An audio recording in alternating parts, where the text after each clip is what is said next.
¿Dónde más iré, Dios? ¿Dónde más iré? Tienes palabras de vida eterna. ¿Dónde más iré, Dios? ¿Dónde más iré? Tienes palabras de vida eterna. ¿Dónde más iré, Dios? ¿Dónde más iré? Tienes palabras de vida eterna. ¿Dónde más iré, Dios? ¿Dónde más iré? Tienes palabras de vida eterna.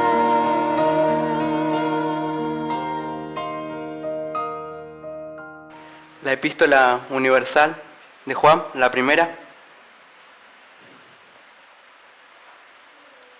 Primera epístola universal de Juan. Amén. Allí después de segunda de Pedro y antes de la segunda epístola, cerca del final de la Biblia. Vamos a dar un pequeño tiempo para que todos los hermanos se encuentren. Amén. Leemos los primeros 4 versículos de la epístola.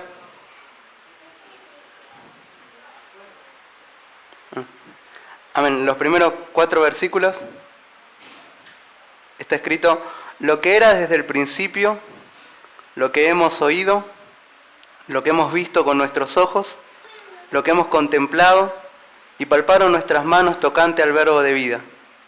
Porque la vida fue manifestada y la hemos visto, y testificamos y os anunciamos la vida eterna, la cual estaba con el Padre y se nos manifestó. Lo que hemos visto y oído, eso os anunciamos, para que también vosotros tengáis comunión con nosotros, y nuestra comunión verdaderamente es con el Padre y con su Hijo Jesucristo. Estas cosas os escribimos para que vuestro gozo sea cumplido. Amén. Oramos al Señor, hermanos, les pido que me estén ayudando en oración. Padre amado, te doy gracias por estar aquí reunido con mis hermanos, te doy gracias por esta invitación, te doy gracias por haber confraternizado con ellos, y te pido, Señor, ser de bendición para sus vidas, ser de edificación para sus vidas, que a través de tu palabra tú nos estés hablando, tú nos estés exhortando, tú nos estés consolando. Necesitamos tu palabra, Señor, necesitamos que tú nos hables. Es necesario para nuestra vida cristiana escuchar más de ti, más de tu carácter, más de tu persona, y por eso te pido que a través, Señor, de mi vida estés hablándonos, Señor. Me entrego en tus manos. Gracias, Señor. Amén. Me encantan estos versículos de la epístola de Juan. Me encanta la epístola de Juan. La anterior vez me fijé lo que compartí para no solapar el contenido, y había hablado del contexto en el que escribe Juan. Y hay una similitud porque, digamos que hay una diferencia o se fecha esta epístola muy cercana a la escritura del Evangelio según San Juan. Aproximadamente de 2 años, 98 después de Cristo y 100 después de Cristo. Entonces el contexto es similar. La anterior vez, cuando había hablado del Evangelio según San Juan, había hablado del peligro que había surgido de aquellos que le daban a Juan el Bautista un lugar que no le correspondía, porque a Juan el Bautista le daban el lugar del Mesías, que obviamente era el lugar de Cristo. Una secta de judíos lo habían considerado a él el Mesías. Y también había mencionado a los gnósticos, pero no había hablado mucho de lo que creían los gnósticos. Y para entender esta epístola es muy importante saber qué creían los gnósticos y cómo estaban distorsionando el Evangelio en esos tiempos. Los gnósticos eran un grupo de personas que se habían metido en la iglesia y habían corrompido la doctrina del Señor, y que básicamente tenían una afirmación que podría resumir la complejidad de lo que ellos pensaban. Los gnósticos creían que la carne era mala y que el espíritu era bueno. Bajo esta premisa afectaron la iglesia del Señor, lastimaron, hicieron mucho daño en la iglesia del Señor, introduciendo herejías y produciendo obviamente deformación de la palabra que se enseñaba en esos tiempos. ¿Por qué razón? les voy a mencionar unas implicancias de lo que ellos consideraban en ese tiempo, que significaba que la carne era mala y el espíritu era bueno. Para empezar, si la carne era mala, Dios no podría haberse encarnado. Y ese pensamiento que ellos heredaban de la filosofía griega, del pensamiento griego, de la carne como algo negativo, les hacía a ellos o los incapacitaba a ellos para pensar que Jesucristo había venido en carne. Y que en todo caso, si Jesucristo había venido en carne, Él no podría ser Dios, porque Dios bajo ningún punto de vista podría tener relación con el mar. Entonces, si ustedes leen algunos escritos apócrifos de aquellos tiempos, años 100, años 150, se encuentran con estos gnósticos deformando la historia de Jesucristo, la verdad de Jesucristo. El más particular que encontré es uno que promovía un hombre llamado Cerinto, que decía que Jesucristo era un hombre, no era Dios, y sin embargo que cuando en el bautismo Dios envió al Espíritu Santo, que se posó sobre él como paloma y se escuchó la voz en los cielos que decía: este es mi Hijo amado en quien tengo complacencia. Cuando sucedió eso, fue Dios el que poseyó a Jesús. Y a partir de ese momento, como Dios poseyó a Jesús, tomó posesión del cuerpo de Jesús, sucedieron los milagros, sucedieron las enseñanzas.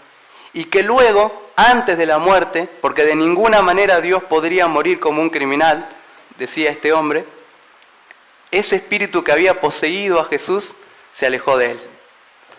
Esa era la enseñanza que promovían estos hombres. Incluso decían que la expresión de Jesús, Dios mío, ¿por qué me has desamparado?, refería a que sentía el Jesús humano que el Espíritu de Dios se había alejado de él y lo había abandonado. Hasta esta serie de especulaciones, divagaciones, pensamientos humanos habían llegado con tal de justificar o con tal de respaldar la filosofía que ellos consideraban correcta. Entonces, Juan obviamente estaba muy enojado por esta actitud y por estos hombres que negaban la encarnación de Jesucristo.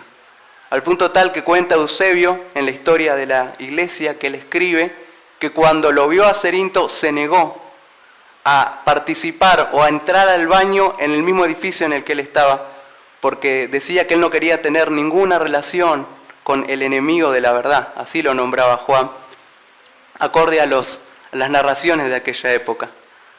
El problema de fusionar siempre la filosofía o el pensamiento cultural con el Evangelio es que terminamos deformándolo.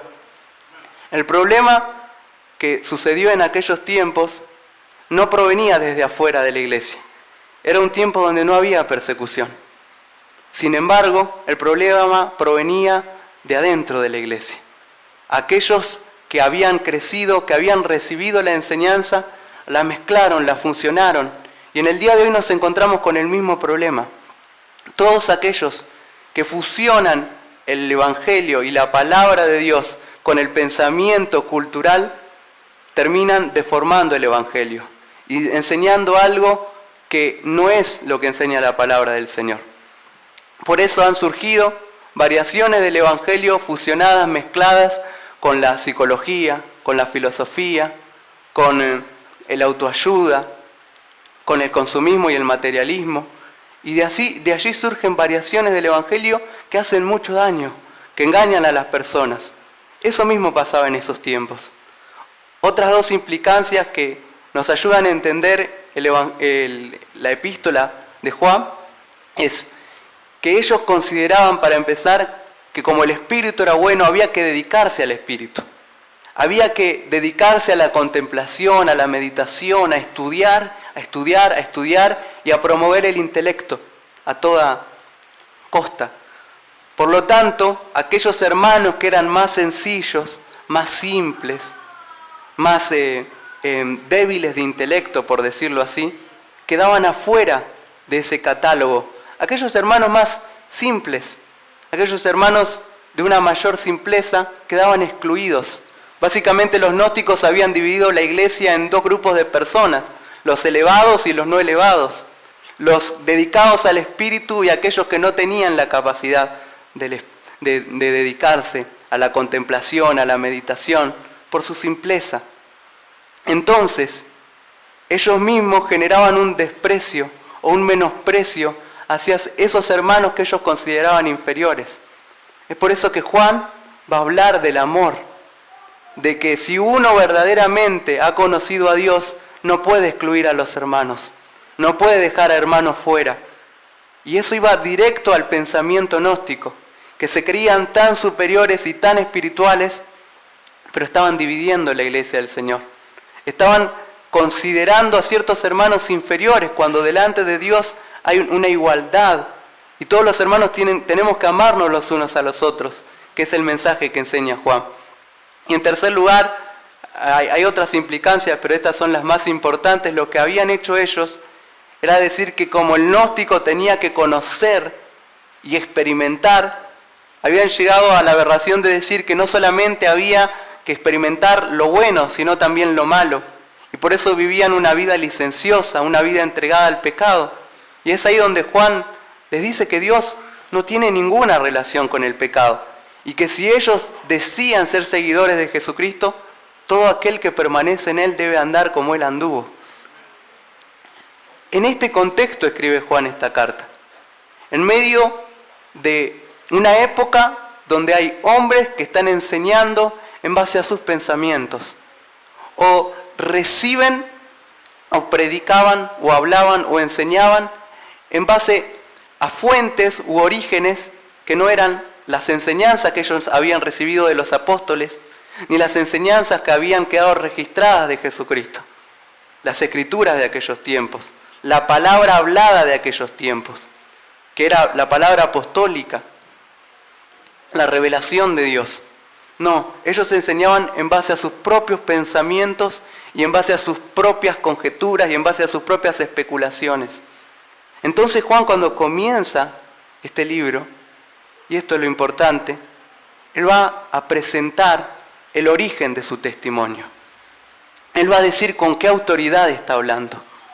Él va a decir de dónde proviene lo que él sabe, de dónde proviene lo que él enseña, de dónde proviene lo que él intenta compartir con sus discípulos. Y cuando comienza, él ya empieza diciendo lo que era desde el principio, lo que hemos visto y oído, lo que hemos contemplado con nuestros ojos y palparon nuestras manos, tocante al verbo de vida. Es decir, él está diciendo lo que yo voy a enseñarles, no lo he aprendido de ninguna otra fuente que no sea Jesucristo. Yo estuve con él, yo escuché sus enseñanzas, yo lo vi, yo lo toqué. Entonces, cuando uno lee este texto, lo primero que uno destaca es el origen, ¿no? El origen del testimonio de Juan. Era un origen que venía directamente de las palabras de Jesucristo. Las enseñanzas de Juan en esta epístola provienen directamente de Jesucristo. El versículo 4, Juan les dice, estas cosas os escribo para que vuestro gozo sea cumplido. Y era lo mismo que Jesús les había dicho a ellos. Estas cosas, Jesús les dice, os he hablado para que mi gozo esté en vosotros y vuestro gozo sea cumplido. Juan habla del amor porque él había experimentado el amor de Jesucristo hacia su vida. Él era el discípulo al cual Dios, Jesucristo, había amado. Juan no estaba enseñando algo de él, algo personal. El primer punto de este texto nos muestra que cuando nosotros nos disponemos a hablar la palabra de Dios, nuestra fuente tiene que ser Jesucristo, las palabras de Jesucristo, la palabra de los apóstoles que recibieron una revelación directa de parte de Dios y no psicología, filosofía, pensamiento humano. Se hace tanto énfasis en estudiar lo que verdaderamente Dios quiso decir en el texto, porque si no, podemos incurrir en engañar a las personas. Las personas no necesitan nuestras opiniones de un texto, sino necesitan saber lo que Jesús dijo. Necesitan saber lo que la palabra dice. Porque como hemos escuchado tantas veces, nuestra palabra no puede dar vida a los muertos. Solamente la palabra de Dios puede dar vida a los muertos. Solamente la palabra de Dios puede fortalecer, dar consuelo, dar esperanza. Y Juan habla de lo que él vio y de lo que él oyó. Y esa era su autoridad, esas eran sus credenciales. Y no solamente tiene ese propósito, presentar la autoridad de sus palabras, sino también ya atacar el corazón del gnosticismo. Es decir, que Jesucristo no era carne. Algunos incluso decían que Jesús era espíritu, pero de ninguna manera carne. Y Juan está diciendo, no, yo lo vi, yo lo toqué, yo lo palpé. Él era carne.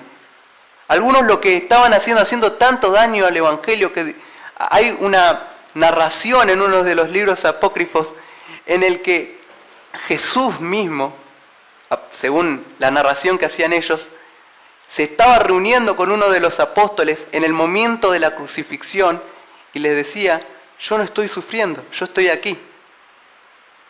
A ese punto habían llegado. Y es entonces cuando los discípulos de Juan dicen, no, Jesucristo sufrió en la cruz del Calvario. Porque si no existía el sufrimiento de Jesucristo, si verdaderamente Dios no derramaba sobre su Hijo la ira, no lo quebrantaba, no había perdón de pecados. Y eso es lo que Juan está diciendo, yo lo vi, yo lo toqué. Nosotros presenciamos y era un cuerpo.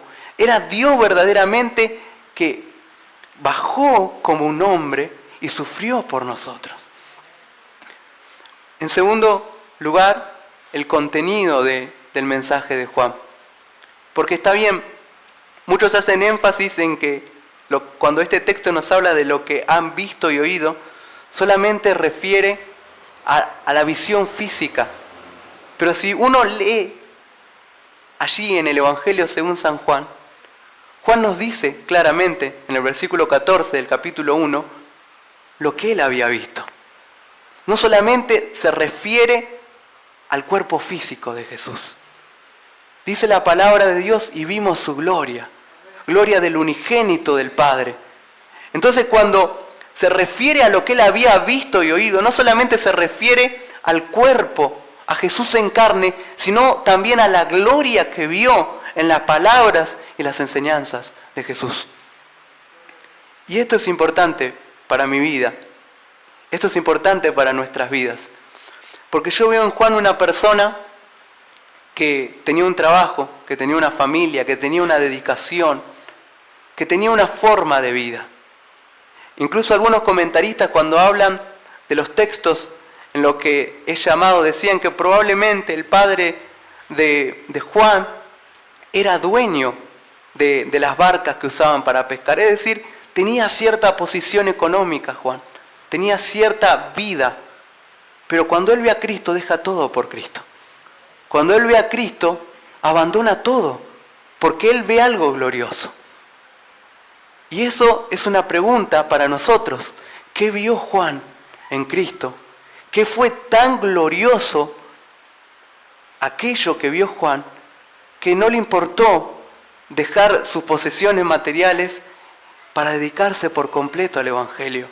Lo que vio Juan fue tan glorioso que ya siendo una persona llena de días, sigue diciendo, sigue hablando, sigue enseñando con pasión acerca de lo que había visto y oído. Y qué bueno que nosotros veamos lo mismo, la gloria de Dios.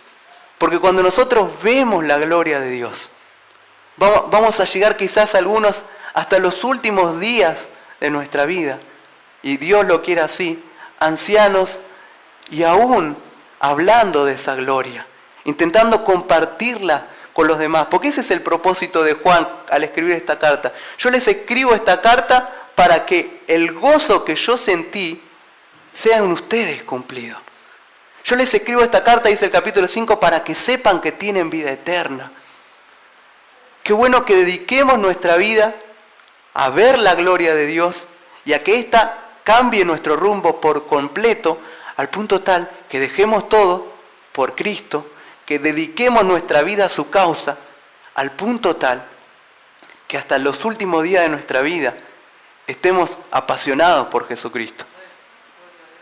lo que hemos visto y oído. Saben que la palabra de Dios, y esto es un conocimiento muy importante del que siempre habla el pastor John Piper y fue de mucha bendición para mi vida, habla de constantemente a lo largo de toda la Escritura de los dos tipos de visiones que existen. Está la visión natural y está la visión espiritual. Por ejemplo, cuando Jesús se refiere a los fariseos, Jesús les dice a sus discípulos, refiriéndose a los fariseos, que ellos tienen ojos para ver pero no ven. Cuando Moisés exhorta a su pueblo, les dice: hasta ahora Jehová no les dio a ustedes ojos para oír, ojos para ver, ni oídos para oír. Moisés no estaba hablando de los ojos naturales. Él no tenía un pueblo absolutamente ciego. Él estaba hablando de ojos espirituales, ojos capaces de percibir cuestiones espirituales. Y la Biblia nos enseña y nos refiere, en muchos casos, cuando vemos a Ezequiel, las profecías de Jeremías, nos habla de un pueblo que está ciego, de un pueblo que no ve, de un pueblo que no entiende. Y la condición por naturaleza del hombre es, la Biblia lo define como muerto, la Biblia lo define como ciego, la Biblia lo define como incapaz de entender las cosas espirituales, no las puede discernir, porque no las entiende, no sensibilizan su alma, porque en la condición natural del hombre, en la condición en la que el hombre nace, los ojos espirituales de su alma, de su corazón, son incapaces de ver la gloria de Dios. Esos ojos nos habla la Biblia. Los ojos espirituales, los ojos naturales y los ojos espirituales. Quizás todos los que estamos aquí tenemos una visión natural, pero la pregunta es, ¿nuestra visión espiritual puede percibir la gloria de Cristo? Porque Juan percibió la gloria de Cristo, vio la gloria de Cristo, y él escribe acerca de lo que vio, él escribe acerca de lo que oyó. Ahora, nosotros hemos percibido la gloria de Cristo, porque cuando leemos y cuando cantamos alabanzas como las que cantábamos en el día de hoy, dame a Cristo. Cuando cantamos alabanzas como la del Salmo 73, que dice: ¿a quién tengo en los cielos sino a ti? Y fuera de ti nada deseo en la tierra. Estamos escuchando afirmaciones de personas que sus ojos espirituales fueron abiertos al punto tal que el único deseo de sus vidas era la persona de Dios, de Jesucristo. ¿Estamos nosotros así? Porque necesitamos ver lo que Juan vio para que nuestro cristianismo, para que nuestra vida, para que nuestra iglesia sea tan radical, tan profunda, tan auténtica como fue la iglesia primitiva. La palabra de Dios nos habla que justamente en 2 Corintios 4:4, que el Dios de este siglo justamente lo que hace es todo lo posible para que no veamos la gloria de Dios. Hace todo lo posible para que no veamos a Cristo. Ciega nuestro entendimiento, oscurece nuestro entendimiento. Por eso hemos estado tanto tiempo o en el mundo o afanados por las cosas de la carne, preocupados por cosas que no tienen valor, porque el Dios de este siglo había enceguecido nuestros ojos espirituales. No veían a Dios, no veían lo precioso que Dios es, no veían interés en la lectura de la palabra ni en la oración, porque estábamos enceguecidos. Y la verdad que en estos tiempos el enemigo usa las tácticas más poderosas para entretenernos en la televisión, en el internet, en la literatura, en la filosofía, pero para que de ninguna manera nuestros ojos sean abiertos y nos centremos en lo único que es importante: ver a Dios, entender a Dios, conocer a Dios. Saben que el libro que comenzamos a leer, aparece la palabra conocer 22 veces, porque Juan hace énfasis en esto, que nosotros conocemos a Dios, Y aparece la palabra saber 17 veces. Porque para Juan el conocimiento de Dios y para Juan el saber acerca de Dios es muy importante. ¿Por qué? Porque la palabra de Dios en San Juan 17:3 dice, y esta es la vida eterna, que te conozcan a ti, el único Dios verdadero. El conocimiento verdadero de Dios es el origen de la salvación, de la vida eterna. La vida eterna no comienza ya en el cielo, comienza en el mismo momento en que conocemos las cualidades, los atributos de Dios. Juan veía eso. La palabra de Dios nos dice también que la visión espiritual, esa que es insensible en el inconverso, justamente es iluminada. Dios viene a nuestros corazones y dice, sea la luz, como hizo en la creación, y la luz es hecha. Y nosotros empezamos a ver la belleza del Evangelio. Cuando observamos, por ejemplo, la reprensión de Jesús a la iglesia de la Odisea, cuando escuchamos lo que el Espíritu dice a la iglesia, la trata de desventurada, pobre, y le dice ciega, ciega. ¿Y cuál es la recomendación? Que unja sus ojos con colirio para que pueda ver. Cuando leemos la oración en Efesios de Pablo por los efesios, ¿qué les pide a Dios? Le pide que alumbre los ojos de su entendimiento. Y eso es lo que nosotros necesitamos. Y es ahí donde podemos leer en Éxodo capítulo 33, que debe ser la oración de nosotros. Éxodo 33, versículo 18. Estaba orando en una oración íntima. Saben ustedes que la palabra conocer que utiliza Juan en su griego representa la unión íntima, marital entre el hombre y la mujer. O sea, refiere a una intimidad, un conocimiento de Dios profundo. La comunión que tenía, por ejemplo, Dios con Abraham. Y ese es el contacto, la comunión que Dios quiere. Que lo conozcamos, que sepamos cómo es Él. Vamos a leer Éxodo 33, 18. Dice la palabra de Dios, Moisés le dijo al Señor, te ruego que me muestres tu gloria. Y esa tiene que ser nuestra oración.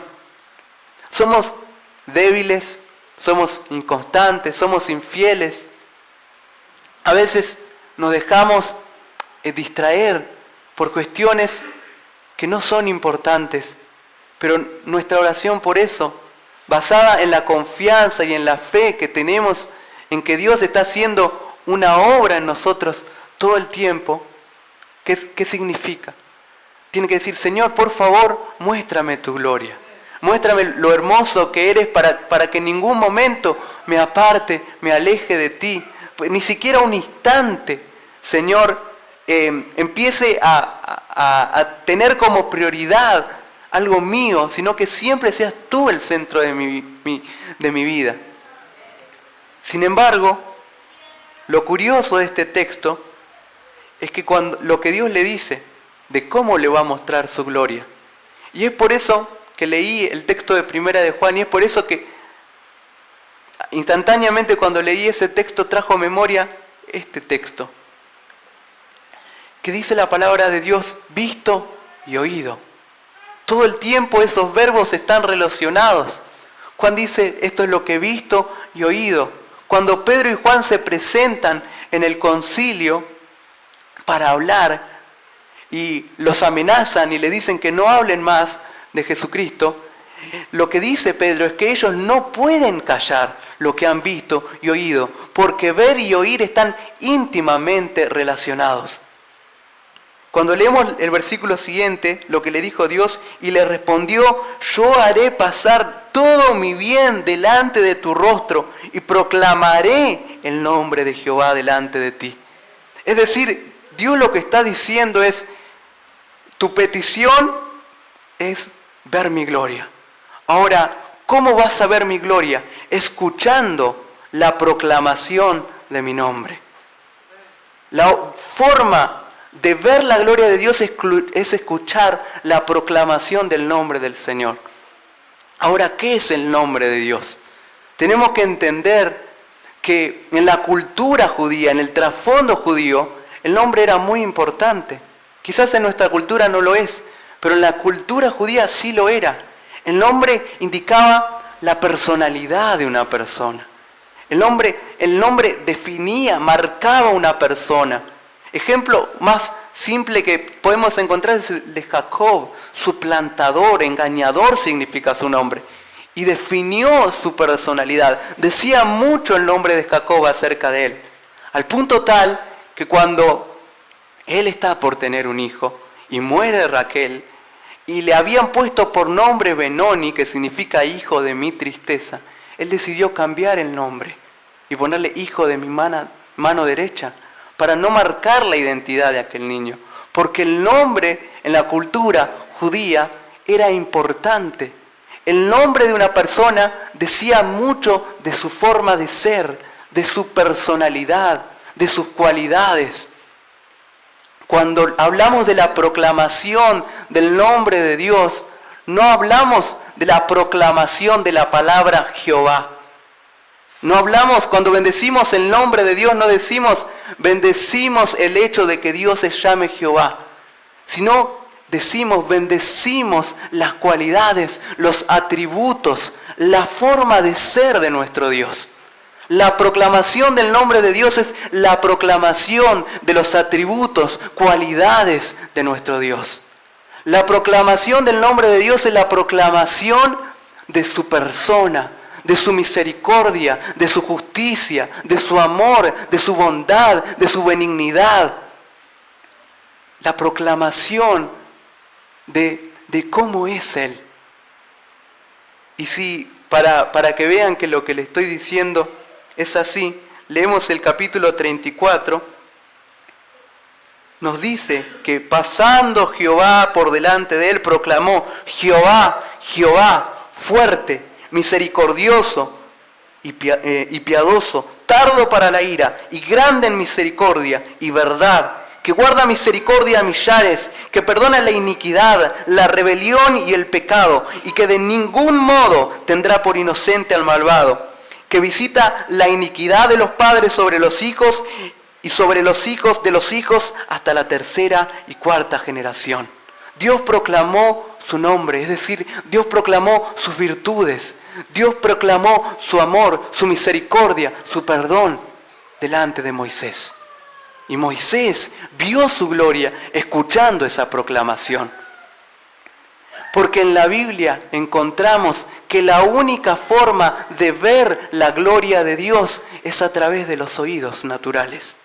Cuando nosotros escuchamos cómo es Dios, estamos viendo la grandeza de nuestro Dios. Cuando leemos los evangelios, la cruz es la mayor expresión del nombre de Dios. La cruz, la muerte de Jesucristo, es la mayor expresión de los atributos de Dios, de cómo es nuestro Dios, porque en la cruz observamos el mayor acto de misericordia. Dios poniendo a su Hijo en lugar de nosotros, pero en la cruz al mismo tiempo observamos el mayor acto de justicia. Dios quebrantando a su propio Hijo, porque la cruz es la resolución del gran dilema que la Biblia plantea. ¿Cómo hace Dios para perdonar al hombre y seguir siendo justo? La cruz es el lugar en donde Dios perdona al hombre, perdona al pecador, ofrece un camino de salvación, pero sin bajar, sin rebajar sus estándares de justicia. La cruz es la máxima expresión del nombre de Dios. Y eso es lo que Juan vio y oyó. Es decir, ver y oír están íntimamente relacionados. Nosotros cuando venimos a la casa de Dios, estamos oyendo cómo nuestro Dios es. Cuando estudiamos los atributos de Dios, estamos leyendo cómo Dios es, oyendo cómo Dios es. Pero día a día estamos viendo un poco más de su gloria, de lo grande, de lo maravilloso, de lo misericordioso que es Él para con nosotros. Vamos a leer 1 Samuel como último ejemplo para este pensamiento, capítulo 3, 21, el versículo. Y Jehová volvió a aparecer en Silo, porque Jehová se manifestó a Samuel en Silo por la palabra de Jehová. La Biblia nos dice que Dios se manifestó. Y solemos estar acostumbrados por la cultura que hay, que la manifestación de Dios tiene que ser algo extraordinario, algo sobrenatural. Pero cuando la palabra de Dios se predica, Dios se está manifestando. Porque dice que Dios se manifestó a Samuel a través de su palabra. Es decir, que cuando un predicador es fiel a las Escrituras, es Dios el que se manifiesta. Es Dios el que se manifiesta al pecador. Es Dios el que se manifiesta al alma afligida. Es Dios mismo quien se está revelando. Si volvemos al texto en 1 de Juan, ya hemos observado el origen de lo que Juan estaba explicando y ya hemos observado el contenido de lo que él estaba explicando. Él había visto a Cristo, nada más ni nada menos. Había cambiado su vida por completo.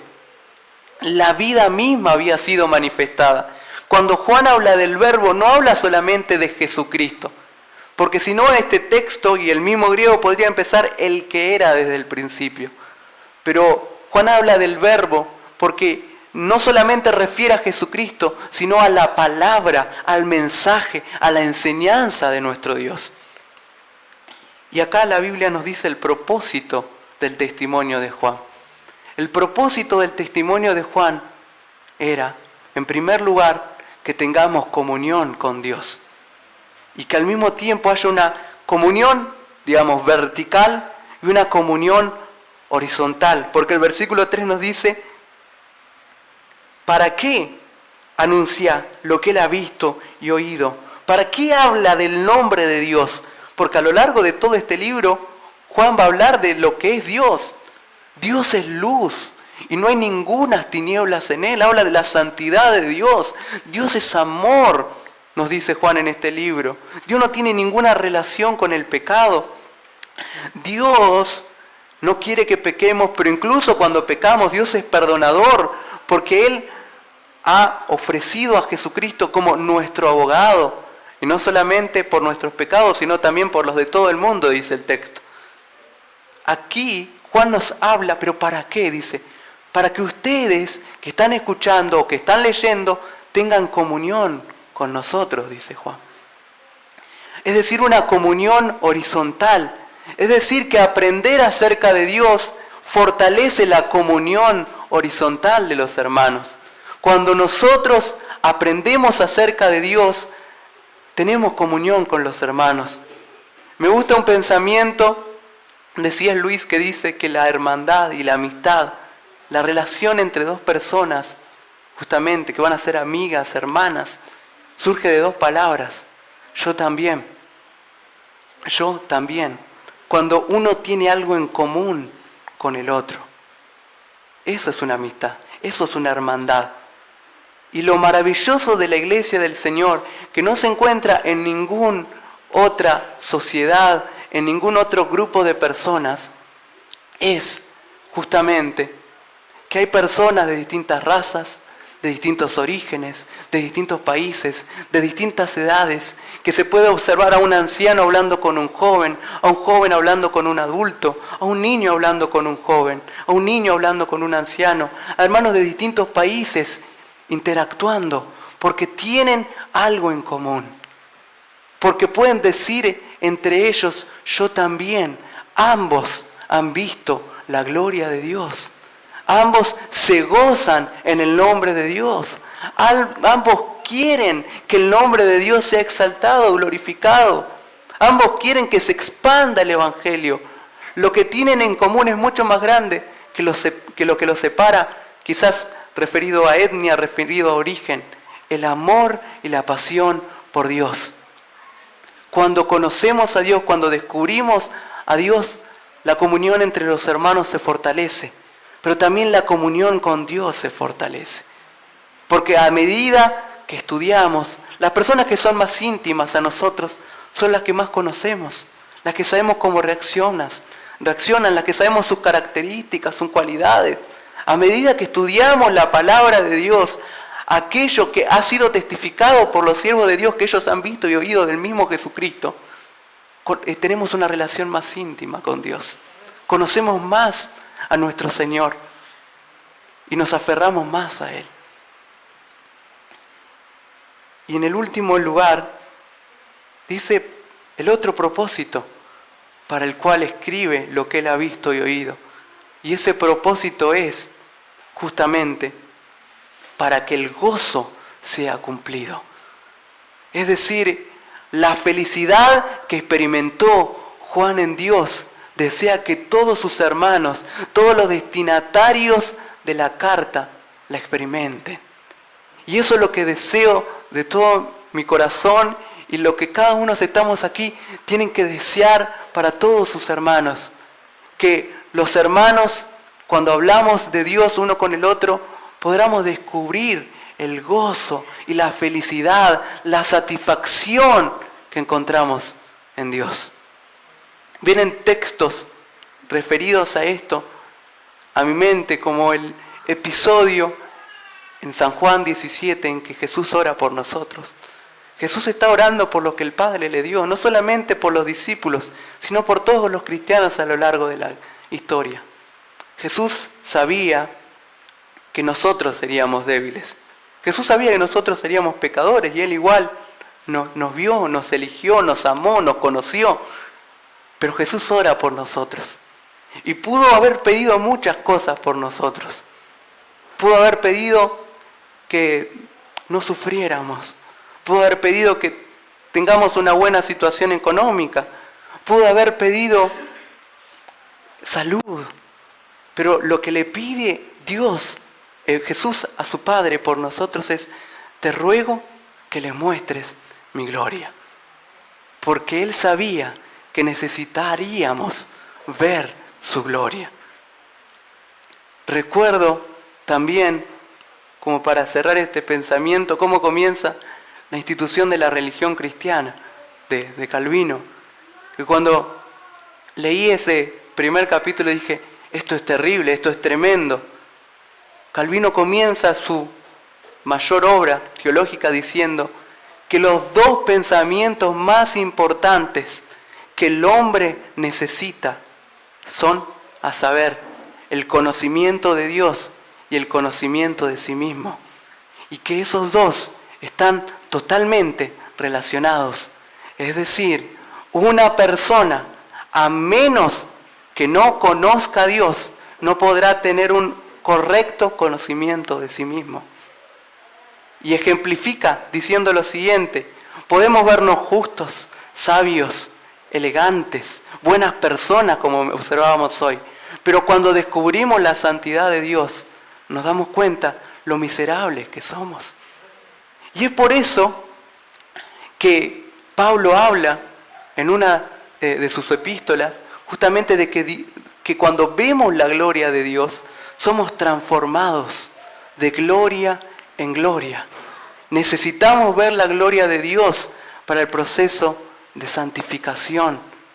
Porque a medida que vemos y proclamamos el nombre del Señor en nuestras reuniones, Dios va purificando nuestras vidas. Porque como bien han dicho muchos hermanos, muchos predicadores a lo largo de la historia, la lucha contra el pecado no se trata de estoicismo, no se trata de fuerza de voluntad, no se trata de yo puedo, yo tengo que dejarlo. La lucha del pecado hay que tratarla de raíz. Y la raíz del pecado, la fortaleza del pecado está en la satisfacción que el pecado produce. Pero cuando nosotros vemos la gloria de Dios, encontramos una satisfacción muchísimo mayor a la que el pecado nos tenía acostumbrados. Y esa satisfacción que encontramos en Dios golpea de tal manera nuestras vidas que ya no necesitamos rebajarnos a la miseria del pecado. Ya no necesitamos alimentarnos de cosas pasajeras. Saben, el mundo mismo está lleno de imágenes de Dios. Dios en los alimentos, en las relaciones personales, en la naturaleza, en todo. Ha dejado partes de sí, enseñanzas para nosotros.